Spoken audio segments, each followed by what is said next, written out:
పరిశుద్ధులు ప్రియులైన దేవుని పిల్లలందరికీ యేసుక్రీస్తు నామములో శుభవందనాలు తెలియజేసుకుంటా ఉన్నాను. మత్తయి సువార్త 25వ అధ్యాయము 1 నుంచి 13 వచనాల వరకు అక్కడ పరలోక రాజ్యము దేనితో పోల్చబడి ఉందో యేసుక్రీస్తు వారు చెప్తా ఉంటారు. చాలా విధాలుగా మనకు మత్తయి సువార్తలో పరలోక రాజ్యం దీనితో పోల్చబడింది, దానితో పోల్చబడింది, ఎన్నో ఉపమానాలు చెప్తా ఉంటారు. అయితే అందులో కొన్ని అంశాలు గ్రహించుకుంటే గనక మనము పరలోక రాజ్యానికి చేరాలంటే ఏ విధంగా ఉండాలి అనేది అక్కడ సూచిస్తూ ఉంటుంది. అక్కడ దివిటీలు పట్టుకొని ఉన్న పెళ్లి కుమారుడిని ఎదుర్కోవడానికి దివిటీలు పట్టుకున్న 10 మంది కన్యకల్ని పోలి ఉంది. అంటే అక్కడ ఆ పోలిక ద్వారా ఏం చూపిస్తున్నారంటే ఈ 10 మంది కన్యకలు దివిటీలు పట్టుకొని పెళ్లి కుమారుడిని ఎదుర్కోవడానికి వస్తున్నారు కాబట్టి వాళ్ళు ఏ విధంగా ప్రవర్తిస్తే వాళ్ళకి ఏ ఫలం వచ్చిందో దాన్ని మనం ఈ లోకంలో పోల్చుకుని మనం ఎలా ఉండాలి, ఎలా ఉండకూడదు అనేది దాని యొక్క అర్థం. అయితే ఇక్కడ 5 మంది, వాళ్ళు 10 మంది కూడా బయలుదేరారు. వాళ్ళు 10 మంది, అందులో 5గురు బుద్ధిగల కన్యకలు, 5గురు బుద్ధి లేని కన్యకలు అని చెప్తా ఉంటారు. ఆ మాట ఎందుకు నాకు ఎప్పుడు ఇష్టం అవదు.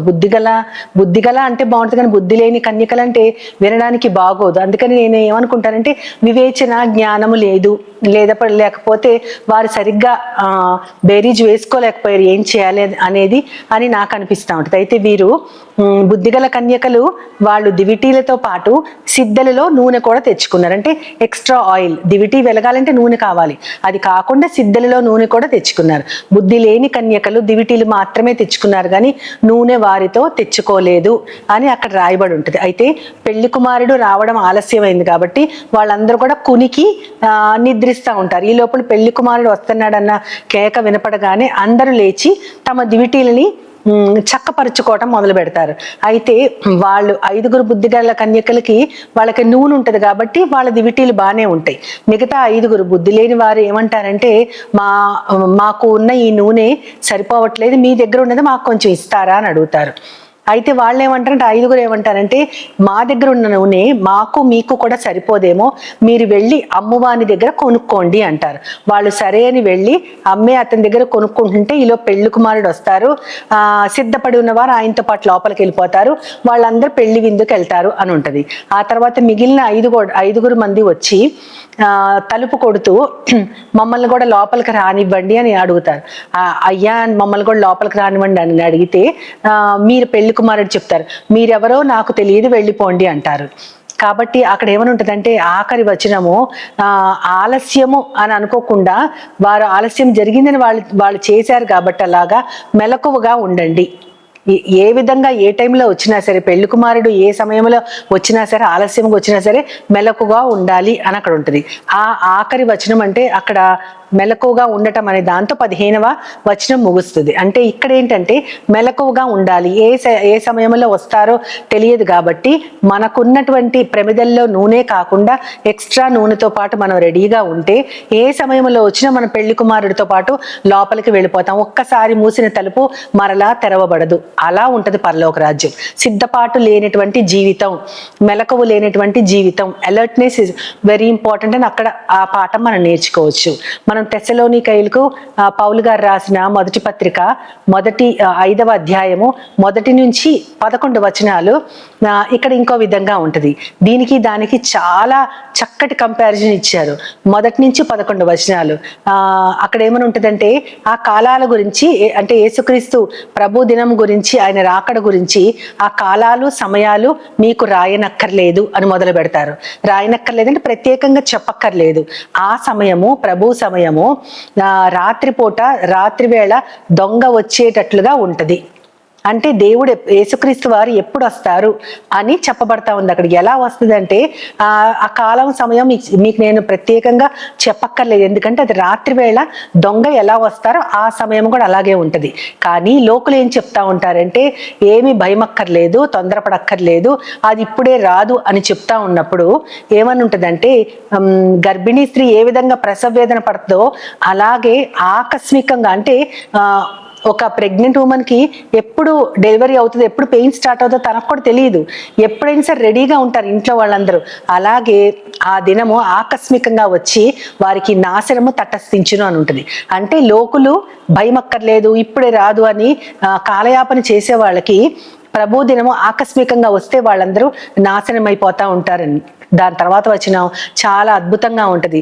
అక్కడ ఏమని ఉంటదంటే రాత్రి వేళ ఆ దినము దొంగలాగా మీ మీదకి వచ్చుటకు మీరేమి చీకట్లో ఉన్నవారు కాదు. ఎంత అద్భుతంగా ఉందో. రాత్రి వేళ దొంగ వచ్చినట్లు ప్రభు రాకడ ఉంటదని చెప్తున్నారు 2వ వచనంలో. ఆ దినము ఇక్కడ 4వ వచనంలో ఆ దినము దొంగలాగా మీ మీదకి వచ్చుటకు మీరేమి చీకటిలో ఉన్నవారు కాదు. దొంగ రాత్రి వేళ వస్తాడు, కానీ మీరు చీకట్లో లేరు. ఎంత అద్భుతంగా ఉందో. దొంగ ఎలా వస్తాడంటే చీకట్లో వస్తారు, కానీ చీకట్లో ఉన్న వాళ్ళకి అతను ఎప్పుడు వస్తాడో తెలియదు. కానీ మీరు ఆ దొంగలాగా ఆ దినం మీ మీదకి రావడానికి మీరు అస్సలు చీకట్లో లేరు అని ఉంటుంది. నాకు ఎందుకు ఆ వాక్యం భలే ఇష్టం. ఎందుకంటే అందరికి లోకమందరికి కూడా అది దొంగలాగా వచ్చేటటువంటి రాత్రికాల సమయం. ఎలా ఉంటది? దొంగ వచ్చేటప్పుడు మనకి తెలియదు అతను ఎప్పుడు వస్తాడు. పగటి వేళ రాడు, రాత్రి వేళ వస్తాడు. ఎప్పుడు వస్తాడో తెలియదు. కాబట్టి రాత్రంతా మనం మెలకుగా ఉండలేము. కానీ ఈ దినము మీ మీదకి అకస్మాత్తుగా దొంగలాగా రావడానికి మీరు చీకట్లో లేరు. మీరు వెలుగు సంబంధులు, పగటి సంబంధులు అని ఉంటుంది అక్కడ. అంటే మనం వెలుగులో ఉన్నామంటే మనము వాక్యపు వెలుగులో ఉన్నాము. మనము పగటి వారము. మనము పగటి వారంలాగా తేజస్ సంబంధమైన యుద్ధోపకరణములు ధరించుకుందాము అని ఎఫెసీయులకు రాసిన పత్రికలో ఉంటది. అంటే వెలుగు సంబంధమైన యుద్ధోపకరణాలే మన దగ్గర ఉంటాయి. మనం పగటి వారము, మనం వెలుగు సంబంధులము. చీకటి వేళ అంటే చీకటిలో నిద్రపోయే వాళ్ళే మత్తులై ఉంటారు. మనమైతే మత్తులుగా ఉండము, ఎప్పుడు అలర్ట్ గా ఉంటాం వెలుగులో ఉన్నవారు. కానీ నిద్రపోయే వాళ్ళు అక్కడే ఉంటుంది 6వ వచనంలో. నిద్రించే వాళ్ళు రాత్రిపూట నిద్రిస్తారు, వాళ్ళు మత్తుగా ఉంటారు. కాబట్టి అటువంటి వారము మనము కాదు అని చెప్తూ మనము పగటి వారము కాబట్టి మనం ఏం చేయాలి అంటే విశ్వాస ప్రేమలనే కవచము ధరించుకోవాలి. ఇంకా రక్షణ శిరస్త్రాణం అనేటటువంటి దానిని కూడా మనము ధరించుకోవాలి. రక్షణ నిరీక్షణ అనే శిరస్త్రాణము. మనము పగటి వారం కాబట్టి ఈ 2 ధరించుకోవాలంటే మనం అలర్ట్ గా ఉండటానికి. ఇందాక బుద్ధిగల కన్యలు వాళ్ళు అలర్ట్ గా ఉన్నారంటానికి వాళ్ళందరూ కూడా నిద్రపోయారు అక్కడ, వాళ్ళందరూ కూడా కునికారు. కానీ వాళ్ళు అలర్ట్ గా ఉండటానికి వాళ్ళ దగ్గర దీపం ఉంది, ఎక్స్ట్రా నూనె కూడా ఉంది. కానీ ఇక్కడ మనకు ఉండాల్సింది విశ్వాస ప్రేమలనే కవచము, అదే విధంగా రక్షణ నిరీక్షణ అనే శిరస్త్రాణం. ఈ 2 మనకుంటే మనము పగటివారం కాబట్టి ఈ 2 మనం ఉంచుకున్నామని ఒక లెక్క ఉంటుంది. కాబట్టి మనం పగటివారిగా ఉంటూ ఈ 2 ఉంచుకుంటే అప్పుడు యేసుక్రీస్తు వారు ఏ సమయంలో వచ్చినా సరే మనం సిద్ధముగా ఉంటాము అని చెప్తూ, చీకట్లో ఉన్న వారికి ఇవన్నీ ఉండవు, ఇటువంటి ఉపకరణాలు ఉండవు. మనము దేవుని రక్షణను మాత్రమే పొందటానికి ఆయన మనల్ని నియమించుకున్నాడు. అందుకే రక్షణ నిరీక్షణ అనే శిరస్త్రాణం మనకు ఉండాలి. ఆయన మనల్ని ఎందుకు నియమించుకున్నాడంటే తన కుమారుడి ద్వారా రక్షించబడటానికి, అంతేగాని ఉగ్రత పాలవటానికి మనము నియమించబడలేదు. కాబట్టి ఇప్పుడు ఉన్నట్లే మీరు ఒకరినొకరు హెచ్చరించుకుంటూ ఒకరినొకరు ఆదరించుకుంటూ క్షేమాభివృద్ధి కలుగ చేసుకోండి అంటారు. అంటే ఇప్పుడు ఉన్నట్లే, అంటే ఆ తెస్సలోనికైల సంఘము ఇప్పుడు ఎలా ఉన్నారంటే ఒకళ్ళనొకళ్ళు ఆదరించుకుంటూ ఒకళ్ళకొకళ్ళు క్షేమాభివృద్ధి కలుగు చేసుకుంటూ ఉన్నారు.